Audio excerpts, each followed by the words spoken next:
Welcome to Mukul Maurya World Blog. Myself Kalyani Mahesh. In this video we can see the rare pics of Gandhiji and the story behind them. So let's get started. Before starting, please like, share and subscribe to our channel and stay tuned. The first and foremost picture is Non-Cooperation Movement. The treatment given to the Caliph and the atrocious massacre of Jallianwala Bagh strengthened the unity of Hindus and Muslims. Gandhiji then decided to launch the Non-Cooperation Movement, a nationwide campaign with the Khilafat and many other leaders. The Hindus and the Muslims were now together to protest against the British in a peaceful way. Under Non-Cooperation Movement, people of India decided to surrender the titles and honors conferred by the British, boycott elections and government functions, adopt Swadeshi goods and boycott foreign goods, boycott government schools, colleges and courts. Men and women from all over India supported this movement.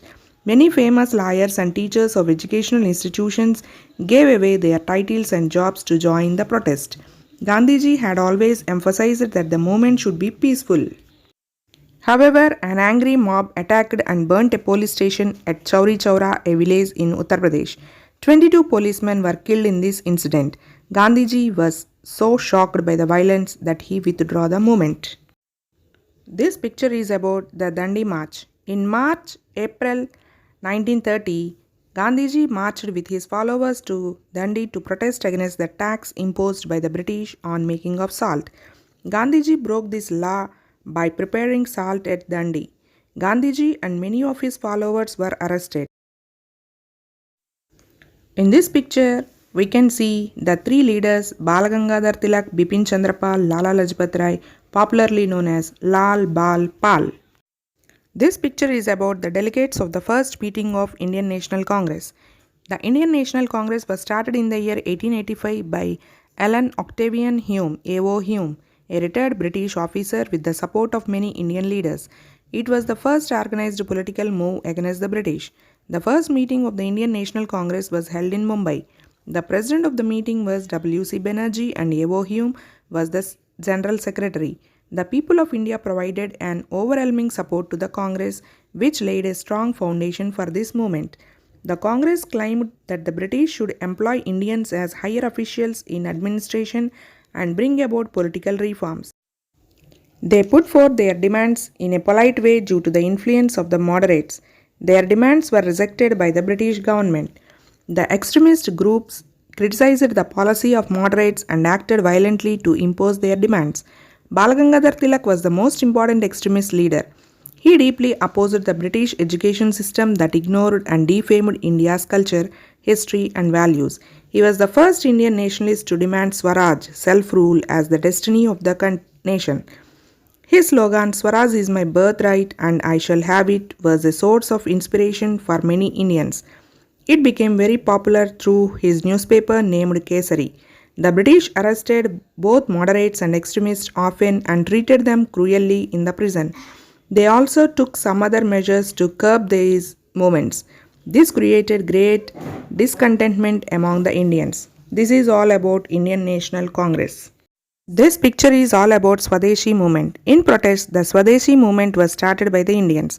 They decided to buy only Indian goods and boycott foreign goods. The British tried to suppress the movement but were unsuccessful.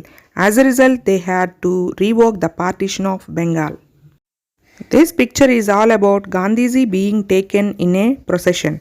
Mohandas Gandhi, popularly known as Gandhiji, was a barrister who went to South Africa where he fought against the racial discrimination committed by the white rulers. Gandhiji returned to India in 1915 and became the undisputed leader of the Indian people. He played a leading role in India's struggle for freedom. Gandhiji, a disciple of Gopal Krishna Gokhale, adopted two weapons to fight against the British. They were non-violence and satyagraha. His simplicity, commitment to the cause and truthfulness attracted the Indian masses who readily followed his philosophy. Mahatma Gandhi is called the father of the nation for his leadership, sacrifice and guidance in achieving independence. This picture is Jallianwala Bagh Memorial. The British executed an act called the Rowlatt Act in 1919. It was also known as Black Act. The act empowered the government to put people in jail without any trial. Gandhiji called for a countryside protest against this act. On 13th April 1919, people gathered in a small park in Amritsar called Jallianwala Bagh to protest against the arrest of two leaders, Satyapal and Saifuddin Kichlev. The British General Dyer blocked the main entrance and ordered his soldiers to fire at the unarmed and unsuspecting crowd of about 5,000 people. About 1,000 people were killed and many were injured. This shattered the faith of the whole nation and provoked a great rage among us, the Indians, against the British government. This picture is all about Khilafat movement. Turkey was defeated in the First World War. The victorious powers decided to divide Turkey among themselves. This created a sense of discontent among the Indian Muslims. The Muslim leaders of India, Shaukat Ali and Muhammad Ali, popularly known as Ali brothers, started the Khilafat movement in 1919 to protest against the British treatment of the Caliph or the Sultan of Turkey, their religious head. An alliance was made between the Indian National Congress and the Khilafat leaders to work and fight together for the cause of Khilafat and Swaraj. Massive protests, strikes and acts of civil disobedience spread across India.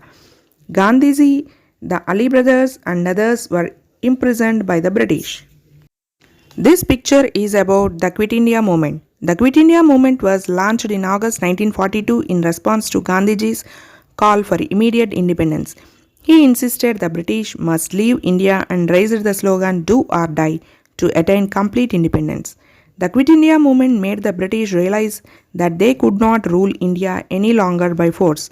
They decided to leave India and go away. This picture is about civil disobedience movement. The movements led by the Indian National Congress were declared illegal by the British. Jails were packed everywhere. The civil disobedience movement came to an end in 1934. This picture is all about Simon Commission. The British government was finding it difficult to control the law and order situation in the country. They appointed Sir Simon in 1927 to head a commission to make some changes and reforms in the administration of India. The Indian National Congress boycotted the commission as there were no Indian representatives in it. When Sir Simon came to India, the protesters shouted slogans of "Simon, go back." This is Jawaharlal Nehru's picture in 1929 December. The Congress passed a resolution and demanded complete independence or Purna Swaraj from the government. Pandit Jawaharlal Nehru was elected as the President of Congress. The Congress also decided that 26 January would be observed as the Independence Day all over the country every year. The first Independence Day was celebrated on 26 January 1930 in Kolkata. The Indian flag was hoisted and the independence pledge was taken by the members of the Indian National Congress. This celebration continued till India became an independent nation. After independence since 1950, this day is being observed as Republic Day. This picture is about Gandhiji with Muhammad Ali Jinnah. When the British decided to quit India, Muhammad Ali Jinnah, the leader of the Muslim League, demanded a separate nation for the Muslims. He wanted it to be known as Pakistan. Mahatma Gandhi did not approve of this idea as he always wished for Hindu-Muslim unity. He showed his disagreement by fasting but in vain. The divide and rule policy of the British was successful at last. The country was divided into two independent nations. They were India and Pakistan. So that's all for today. If you like the video, please share and subscribe to Mukul Maurya World Vlog. Thanks for watching. Stay tuned to my channel.